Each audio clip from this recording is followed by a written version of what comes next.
biology. So we are discussing about lesson skeleton. In my previous lecture, I told you about movement and locomotion, skeleton and its function, and also about human skeleton and its one kind, which is axial skeleton. And today we are going to discuss about its second type, which is appendicular skeleton.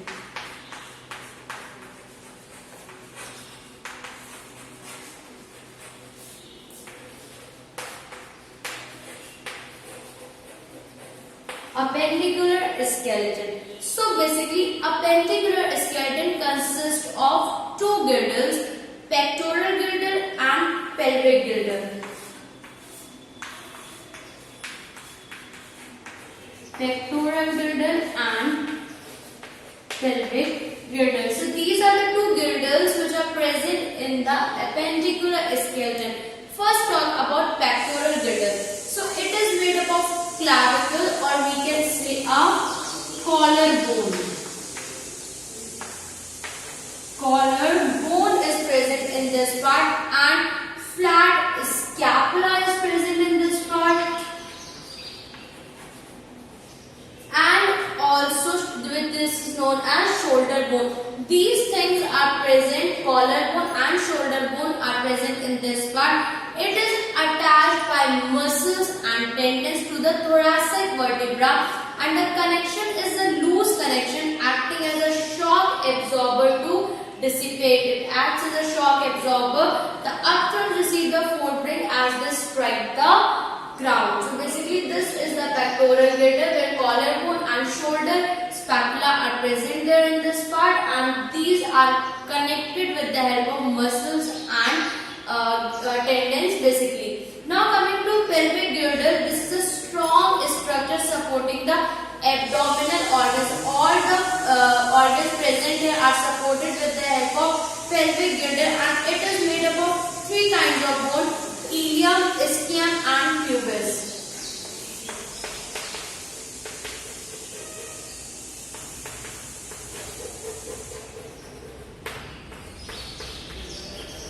These three kinds of bones are present in the formation of pelvic girdle, and they are firmly connected to sacrum by strong ligaments, and strength is needed to absorb the thrust transmitted by legs or walking or running. All these spreads are performed by the help of pelvic girdle.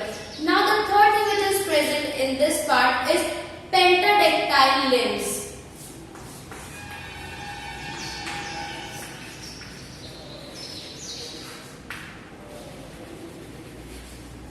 Pentadactyl limbs are also present here, and the skeletal structure of the four limbs and hind limbs follows a similar gender plans in all the limbs of amphibia, reptiles, mammals, and let's say 5 fingers that you can see in all the mammals or all the reptiles are the same, or toes, and are known as pentadactyl. The word penta means 5, so basically 5 fingered limbs or feet is present there. The forelimb consists of a single long bone, humerus, in the upper arm and 2 long bones in the lower arm, and radius on the side of the thumb is present, and the ulna, and that was the radius was there. 8 carpals of wrist bones are present there. Here also the bones are present, and 5 metacarpals in the palm, and 14 flagellates are present there. Similarly, hind limb is also there, that is hind limb, the limb which is of we are talking about the leg, and forelimb when we are talking about the hands. In the hind limb, femur is the thigh bone. The bone which is present in the thigh is known as femur. Other than this, 2 long bones are also there, which are tibia and fibula, and 7 tarsal bones were there, which are present in ankle, and 5 metatarsal bones are there, which are present in foot, and 14 phalanges are present in the toes. And addition to this, patella, which is known as kneecap, the one which is present in the knee part, is also present there, which is the part of a hind limb. Now that is all about the limbs or different girdles. Now we have to talk about the next topic, which is joints. The bones are jointed with one another, and the place where 2 bones are joined together, that particular place is known as joints.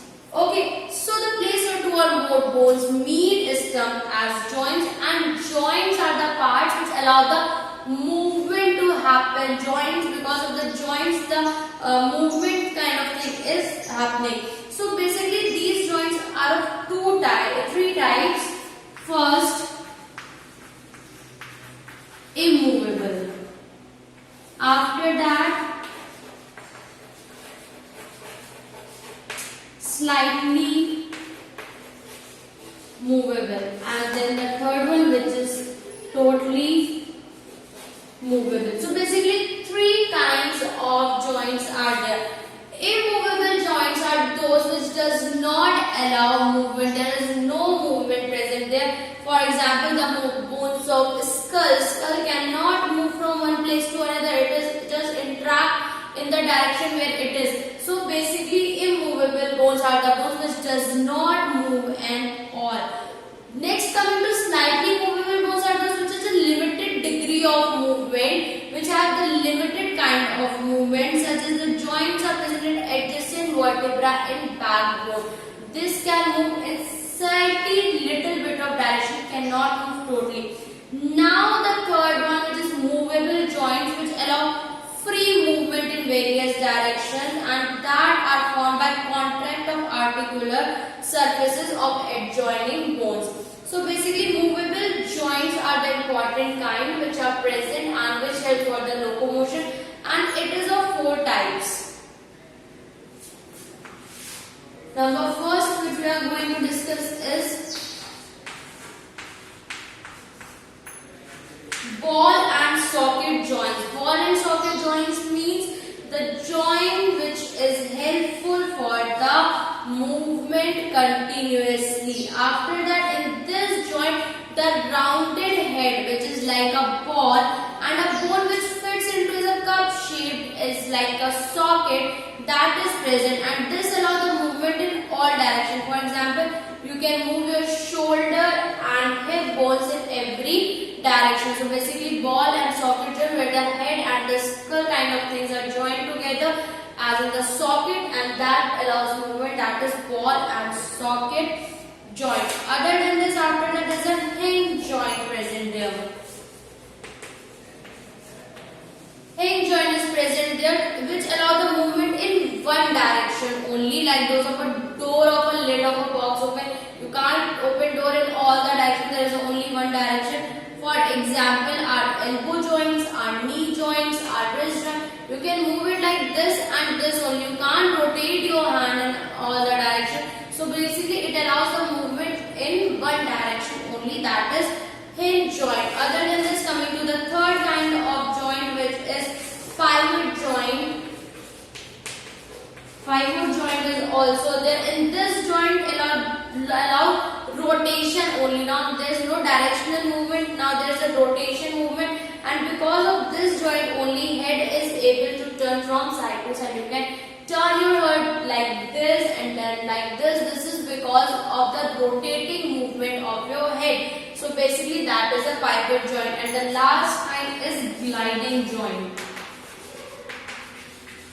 Gliding joint. In gliding joint, the bones slide over other, and this is found in tarsal bones in the ankle or the carpal bones in the wrist, and between sternum and clavicle, when bones glide on one above the another and the movement takes place. So basically there are four kinds of movable joints present there. Now the last topic is about muscles. Muscles are also a part of skeleton, and basically muscles are bundles of contractile tissue, muscular tissues, which I told you when we were discussing about lesson tissues. So muscular tissues are basically the formation of muscles coming from there, and they have to maintain the body posture, and in the body all the movements are controlled by their muscles. Can contract and relax, but they cannot lengthen or shorten, like they can grow big and then came back to there. They just contract and then relax, and each muscle possesses two ends.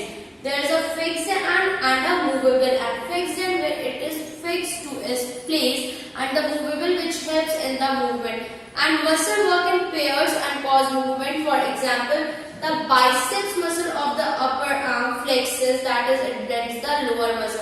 When this part becomes flexible, this becomes lower. So the muscles used to do work in pairs only, and they are present on above the skeleton and helps in the movement by the contraction and relaxation method. So therefore, two pair of muscles work together and they should be present in pairs only. So now the chapter skeleton is finished. I have cleared all the topics. If you have any confusion, you can tell me. And that's all for